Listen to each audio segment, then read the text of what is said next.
Many foreigners in China think the work permit and the residence permit are two versions of the same approval. They are not. One is connected to the right to work.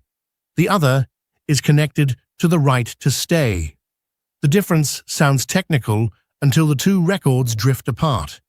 Then a person may still be holding a valid-looking document while the status chain is already unstable. So do not start this episode with one question. Start with two. First, what lets this person work? Second, what lets this person stay? The work permit answers the first question. It connects the foreign worker to a specific employment arrangement, an employer, a role, a work location, and an approved basis for working in China. The residence permit answers the second question. It connects the person to a permitted stay purpose and a validity period. These records support each other, but they do not replace each other. That is why a legal stay document does not automatically equal permission to work. A spouse, a student, or someone staying under another purpose may be legally present in China without being allowed to take employment. It also means a valid work arrangement can still run into trouble if the stay record, timing, or purpose does not match the file. The useful way to think about this is not two cards. It is two records telling one story. That story has to stay consistent across the moments when the file is checked again. Renewal, employer changes, family-dependent procedures, banking review, tax review, or any situation where the person's work arrangement needs to be explained. Most problems do not appear because someone forgot the names of the documents. They appear because one part of the file changes and the other part is treated as if it will follow automatically. But work authorization and stay authorization answer different questions.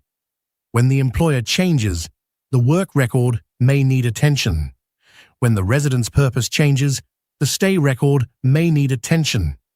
When a passport, title, address, or timing point changes, both sides may need to be checked together. That is the discipline of this episode. Do not wait for a renewal counter to discover that two valid-looking records no longer match. The first drift point is the employer. Inside a business group, people may talk as if several entities are one company, but the work permit is tied to an approved employer. If the person is hired by one entity, managed by another, or starts supporting a related company, the official record should be checked before the work story changes. The second drift point is the role. A promotion can look normal inside HR. A new title can feel like a natural career step. But the work permit may still reflect the original approved role. If the real duties move from technical work into regional management, the file should not be left telling last year's story. The third drift point is the work location. Work status is not a vague permission to work anywhere in China. City, employer address, actual work location, and local handling practice can all matter. If the person starts in one city and later spends most of their time supporting another office, the arrangement should be reviewed. The fourth drift point is residence purpose. This is where many misunderstandings start.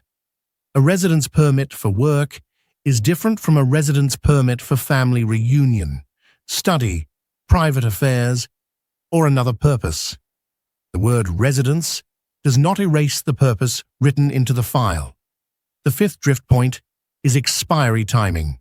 The work permit and residence permit may create related but different renewal pressure. Looking at only one expiry date can hide what the other renewal depends on. The safer question is not only which one expires first, it is what must be ready before either one can renew cleanly. This is especially important when the employer still wants the person to stay. A real job, a willing company, and a valid-looking residence document can create a false sense of safety. The file still has to show that the right person is working for the right employer, in the right role, under the right purpose, during the right period. Consider a promotion that feels normal inside the company. A foreign employee receives a new internal title. The business card changes. The salary package changes. The manager changes. Their real duties move from technical work into regional management. Nobody is trying to hide anything. The company treats it as progress. The employee treats it as progress.